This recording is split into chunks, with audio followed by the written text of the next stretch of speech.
Bonjour, voici la deuxième vidéo sur le maniement des couleurs. Voici les deux mains. On n'a pas de problème de communication entre les mains et vous êtes assis en sud. Comment jouez-vous au mieux pour faire 3 levées? Ça, c'est une distribution fréquente, alors souvenez-vous-en. Il manque 6 cartes dont Dame-Valet, 8, 7, 3 et 2. La répartition 3-3 permet de gagner dans tous les cas, ça c'est sûr. Et comme très souvent, c'est la répartition 4-2 qui est le juge de paix. Si on joue As-Roi en tête, c'est qu'on compte sur une répartition 3-3.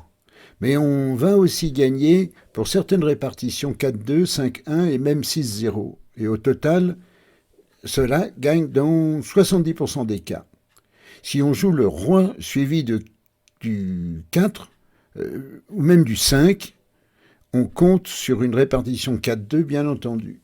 Et dans ce cas, on gagne dans 72% des cas. Si on joue petit vers le 10, on compte là aussi sur une répartition 4-2. Et on gagne dans 75% des cas. Quand on joue, si le 10 est couvert, on joue par la suite le roi et ensuite l'as si Ouest fournit sur le roi. Sinon, on fait l'impasse, c'est naturel, bien entendu. Conclusion funeste, comme vous ne pourrez pas faire les calculs à la table, il ne vous reste plus qu'à bien mémoriser ce schéma de main. Donc vous commencerez par jouer une petite carte de la couleur 4e vers le 10 ou 9 de l'autre côté. Deuxième exemple. Voici les mains.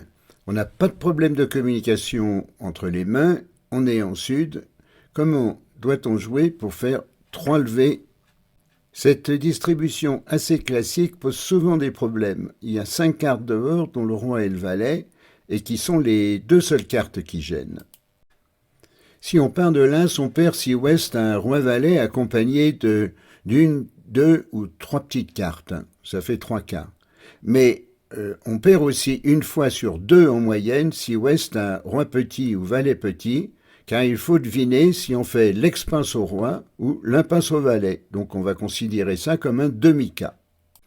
Si on perd de la dame, il faut ensuite faire l'impasse au valet, donc on perd si Est a un roi-valet. Ça fait 4 cas. Si on part du 10 ou du 9, il faut ensuite rejouer le 9 ou le 10. Et on perd si Est un roi-valet petit, roi-valet petit, petit, mais pas roi-valet petit, petit, petit. Car on voit que Ouest est chicane, et on peut alors faire l'impasse au valet vers la dame, donc 3 cas. Donc en conclusion, c'est en jouant le 10 ou le 9, en vue de faire 2 fois l'impasse, qu'on a la meilleure chance de faire 3 levées. Mais pour ceux que ça intéresse, la probabilité de réussir est de 78% environ. Troisième exemple. Voici la main, on est en sud, on veut faire 4 levées et on peut remonter au mort 2 fois.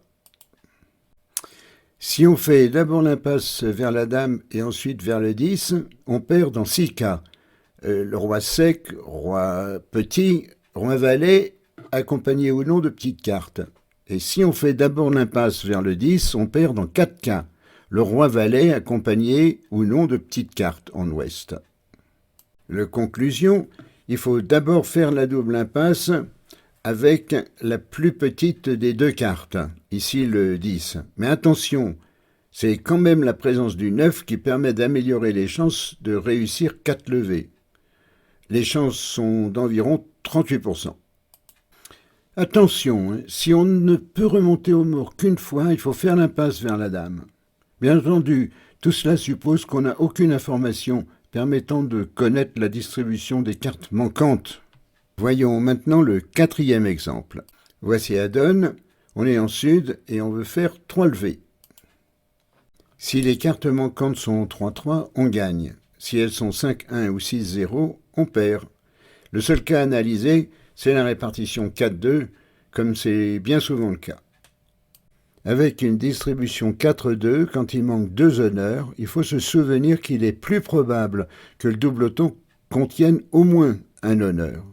et en conséquence, il est plus probable qu'un honneur tombe sur la petite carte jouée au deuxième coup. C'est logique.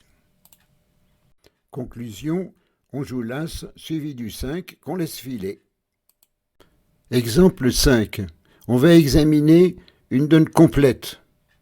Voici les mains de nord et de sud. Le contrat, c'est 4 piques par sud, entame roi de carreau pris par l'As du mort. Alors comment faut-il jouer les atouts pour éviter d'en perdre 3 ? C'est le seul problème. On a 6 cartes manquantes. Si elles sont 3-3, on gagne, quelle que soit la façon dont on joue les atouts. Si les piques sont 5-1, on perd, même si le roi ou la dame est cingleton. C'est donc la distribution 4-2 qu'il faut analyser. On vient de voir qu'il est plus probable que le doubleton comprenne un honneur. Le jeu est simple, on joue l'As suivi du 5 qu'on laisse filer. Si ça vous intéresse, la probabilité de faire 3 levées est d'environ 65%. Voici les 4 mains.